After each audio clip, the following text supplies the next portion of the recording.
कोई भी एग्ज़ाम में समझता हूँ ना, कंसिस्टेंटी अगर आप रखेंगे ना, कंसिस्टेंट रहेंगे तो कोई भी एग्ज़ाम निकल जाएगा आपका, वो चाहे प्रीलिम्स हो चाहे कुछ हो। तो प्रीलिम्स के लिए मेनली आपको यही करना चाहिए ना कि पहले तो आप स्टैटिक पोर्शन पूरा अच्छे से कवर करें। स्टैटिक कवर करने के बाद आप सबसे पहले, एग्ज़ाम तो होता ही रहेगा, पार्ट ऑफ लाइफ है, उससे पहले एक अच्छा इंसान बने, वो ज़्यादा प्रोसेस है। इसके लिए कोई ये कहने की ज़रूरत नहीं है कि 8 घंटे पढ़ो, 10 घंटे पढ़ो, 12 घंटे पढ़ो, 20 घंटे पढ़ो। इस पर मैं विश्वास नहीं रखता। आपका जब मन करे तब पढ़ो। आपका इंटरव्यू बहुत ही अच्छा इंटरव्यू हुआ मेरा, और बोर्ड मेंबर जो थे बहुत ही कोऑर्डिनेट थे, और उन्होंने पहले तो ईज डाउन किया सबसे पहले, और उसके बाद उन्होंने सवाल पूछना शुरू किया। वो भी जानते हैं ऑब्वियसली कि इंटरव्यू देने कोई भी आता था, थोड़ा बहुत तो ना तो सभी होते हैं। तो first what they tried was to calm me as much as possible, and then they went on with the interview. कौन सा अटेम्प्ट था सर आपका? ये मेरा तीसरा अटेम्प्ट था, और इंटरव्यू? और ये पहला इंटरव्यू था, यूपीएससी सिविल सर्विसेज का पहला इंटरव्यू। सर ओवरऑल किस टाइप के क्वेश्चन पूछे जाते हैं सर? आपके डेप्थ से पूछा गया, करंट से पूछा गया, कैसे क्वेश्चन पूछे गए? बहुत सारे क्वेश्चंस पूछे गए जो कि सिचुएशन टाइप भी क्वेश्चंस थे, जिसमें आपको एज एसपी या फिर डीएम कई सारी एक्टिविटीज़ दी जाती है करने के लिए।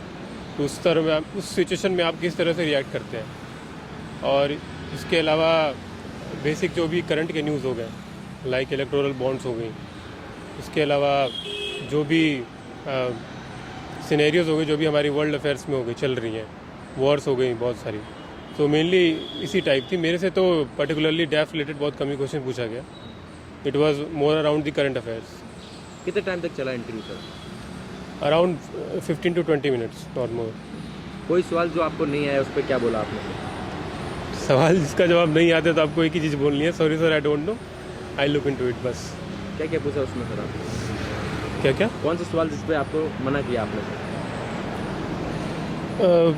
2-4 सवाल थे जिन्होंने मना किया। देखो, जिन सवालों पे मना करते हो ना, उस पर तो ध्यान ज़्यादा देते नहीं हो आप।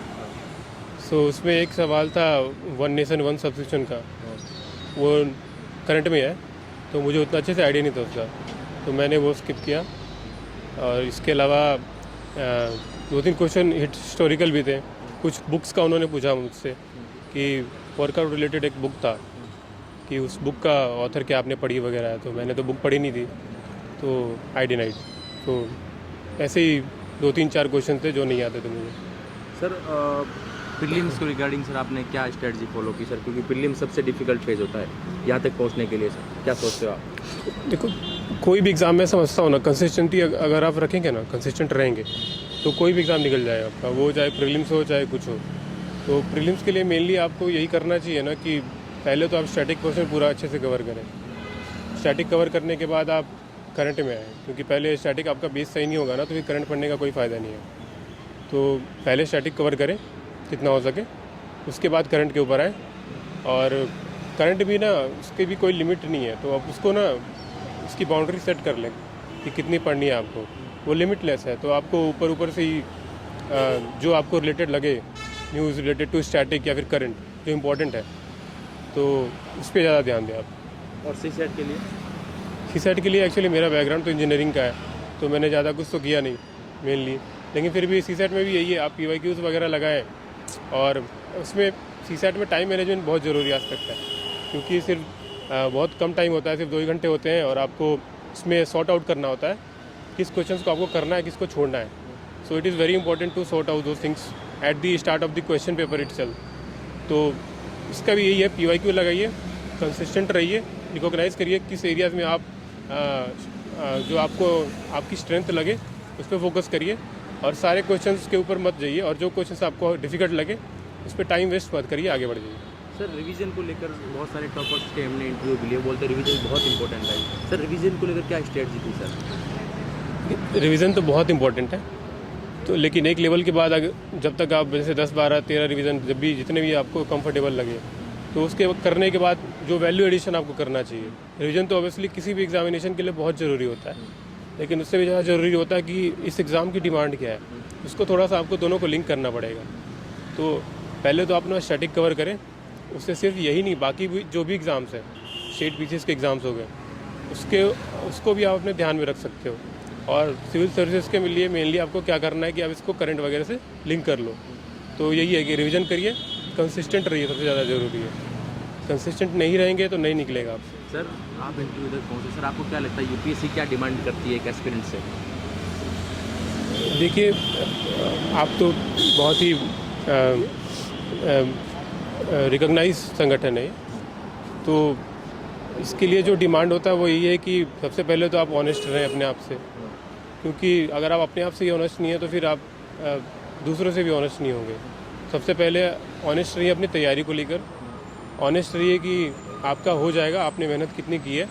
तो मेन डिमांड ये है कि जो लीडरशिप स्किल्स होती हैं, ऑनेस्टी हो गई, इंटीग्रिटी हो गया, कम्युनिकेशन हो गया और कंपैशन हो गया, ऑब्जेक्टिविटी हो गई, तो mainly through out the process कि आप अपने से ऑनेस्ट रहें, दूसरों के साथ भी ऑनेस्ट रहें। और सबसे पहले एग्ज़ाम तो होता ही रहेगा, पार्ट ऑफ लाइफ है, उससे पहले एक अच्छा इंसान बने, वो ज़्यादा ज़रूरी है। तो be a good person and be honest to your self, then surely UPSC is a part of life. तो यहाँ नहीं तो कहीं ना कहीं तो आपका अच्छा होगा ही। सर गाइडेंस को लेकर सर क्या कहना चाहेंगे सर, कैसे बराबर टाइम टू टाइम गाइडेंस लेना चाहिए?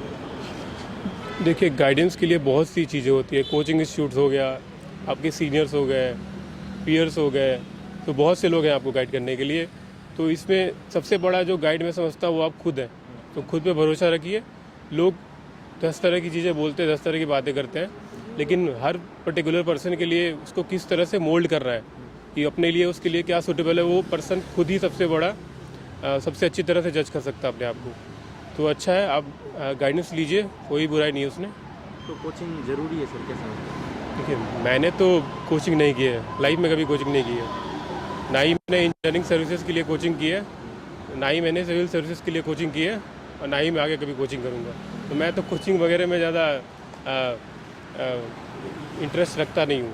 लेकिन हाँ, कोचिंग जो है वो हेल्प करती है। अगर आपने शुरू में उतना अच्छा नहीं किया हुआ है, आपको लग रहा है कि हाँ मुझे बहुत सी चीज़ें कवर करनी है, मुझसे नहीं हो पा रहा है, तो आप गाइडेंस ले सकते हैं। वो कोचिंग से लेना हो, आपको किसी सीनियर से लेना हो, वो आप खुद डिसाइड करें।